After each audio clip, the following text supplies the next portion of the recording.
So yeah, my name's Sean. Welcome, Sean. Hi, Sean.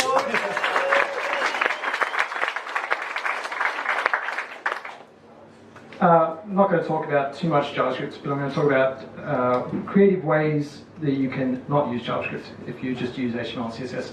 They may not always be the best thing. I would not recommend a lot of these approaches for getting things into production, but with a couple of creative things and like literally 1 or 2 lines of CSS, you can replace a whole heap of JS code. And the interactions and keyboard nav is also there.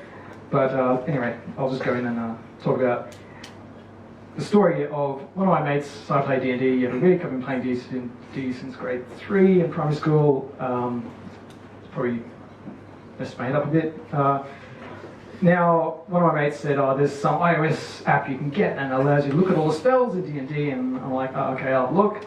Oh, it's $1.99 and it looks ugly, let's just code something. So, you know, wasted like 2 weekends trying out Flexbox and web components, and anyway, so I built this little spell app sort of thing. So in D&D, you got wizards and druids and clerics and all stuff. Anyway, you have all these spells, you've got to memorize them, and you're playing a group of D&D with 5 people. You've got 5 people, you've got like, the book's about $50 each. You don't want to each be handing one of these big hardcover books around the page and someone's got to look up spells, so it's a bit of a pain. So everyone's got their own devices, iPads, and most of my friends are Android fanboys. And one of them's got a Windows phone for whatever reason.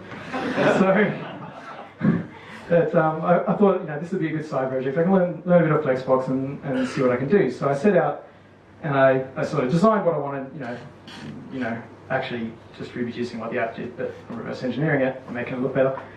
But then I had to do behavior, and so I tried to see as far as I could get just using HTML and CSS and using Flexbox. So for all you JS wizards out there, you could build this thing with React and it'll probably actually be pretty fast. But can I do this? So alphabetical name sorting, inverted, sort by level.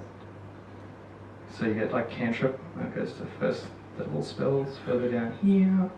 And you could invert that as well, do like sorting, so you go 9th level at the top. And if you've, you know, marked your spells as favorite, which requires a bit of JavaScript, you can only show, mimic, and just sort and only show your favorite ones. And then you can see a preview, you can go down, look at all the details, and without any kind of, I'll just hit backspace. So if you look at the URL up here, notice the URL fragments changing. This is just hyperlinks and anchors to get around the place. So you can say this is a just like a save to home screen web app, and just use swipe left, swipe right. You get all this stuff for free. There's no JavaScript doing any of this. So how do we actually achieve these effects? I racked my brain trying to work out a really good way to present this. It's very, very complex, so I'll try to explain it. I'm probably going to fail at it, but I'll go through the different capabilities. So a lot of it relies on, Ben Schwartz did this really awesome thing where he had basically a JavaScript-free slideshow presentation, and a lot of it revolves around putting checkboxes or radios at the top of the document. And so you see these checkboxes at the top, and use a combination of the checked pseudo selector and the tilde subsequent child selector. So you can see the DOM is actually a bit weird. We have these checkboxes and radios up here, the various sorting options. Then we have the big section with our spells. Then we actually have this form ID search, which you can use Flexbox to change the ordering so it actually appears above. Then we have our filter, then we have our sorting. And we can use, oh, why am I looking at that screen? We have all the individual spells, and you'll see this really, really long selector, but when we have our favorite checked, we go down to this subsequent sibling called spells, we look inside of it for spell favorite equals false, not the target, and we display none. So that basically hides everything that's not a favorite spell that's also not the URL fragment up in the top, which basically means that, so at the moment this thing would match as the favorite selector. So using this target pseudo selector, which is spells, not the target. Spell target, this one breaks my head every time I read it. So spells I use as an anchor as a way to get home. So all these little close X's just hyperlink back to the main spells div, which makes this thing a target and hides, it can hide the,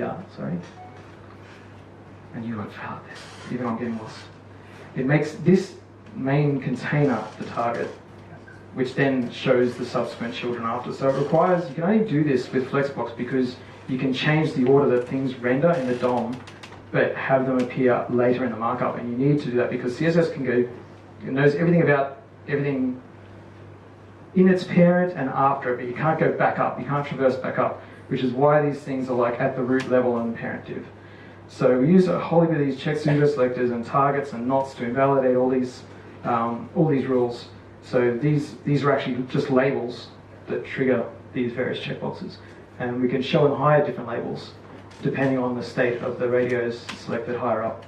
So when you're doing these kind of prototypes, it may not be easy to write this stuff. You could probably write some nice less mixins. I wish I'd engineered that first because there was a hell of a lot of trouble getting my head around this stuff. But just with a little bit of code, you can sort of build this stuff, rapidly get it out. I haven't performance benchmarked this versus React, but I don't know how React would beat just a DOM reflow or repaint for changing the order of these things. But I guess it would be pretty comparable. But yeah, crazy CSS. Don't do it in production, but the main thing is Flexbox can do absolutely amazing stuff. Supplement with a touch of JavaScript. So if I put JavaScript back on, did I? Yeah. Okay. So when the JavaScript basically just does some string matching in here, so I can, color things down. And actually, if I go into one of these, all this button does down the bottom. So this little favorite spell, all this does is it just toggles this favorite attribute. So there's none of this reordering arrays in React or doing a sort or anything. All you're doing is toggling an attribute on that element, and that'll make it not display in this list. Oops, sorry. So again, the ordering, this again is needs some constraints. So we have spells have got levels between 1 and 9 or whatever. So this only sort of works with a finite. You'd have to you'd have to add a whole heap of CSS depending on how many incremental spell levels you'd have. There's all the selectors that would be just like a multiplicative of n sort of thing. But there's this sort of hard-coded value with the ordering. So as soon as I toggle sort by spell level, we go to spell, we should have an order by, where is it? So Chrome DevTools will not, so we weren't updating the live. So see how this spell level 2? So you can actually change the order in which things, so when I do this, I'm going to make cantrip order 1, and when I invert the sort by changing the radio button at the top, I make cantrip 9, which inverts it. And likewise with this name one. The good thing about having everything alphabetical is that you get that by default, and as soon as you sort by a level, it sort of keeps everything in the order it was, but also alphabetically, because that's the DOM ordering you get as well. I think I'm losing people. Who knows what I'm talking about? Does anyone get it? That's not good.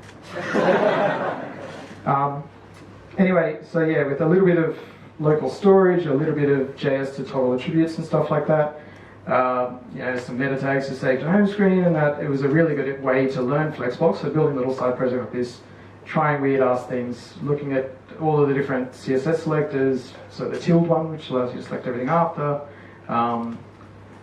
plus selectors, using the checked pseudo selectors, target not is actually really good if you've ever done CSS and you say like, this is what a button looks like, and this is what it looks like when you hover it, and this is what it looks like when you focus it, but oh shit, when it's disabled, I don't want it to have the hover or foot, and so you go not this, you have all these things to invalidate your styles. Whereas if you use a not selector, it's actually a really powerful way to cull down the amount of CSS you're using. So I hope I've successfully confused you and got myself some more nerd cred for playing D&D. But yeah, try Flexbox out. Unprefixed in all the major browsers now, works mobile, even the Windows Phone guy. After the second one load, he was quite happy, and it solved a lot of the passing books around the D&D table. So Thank you.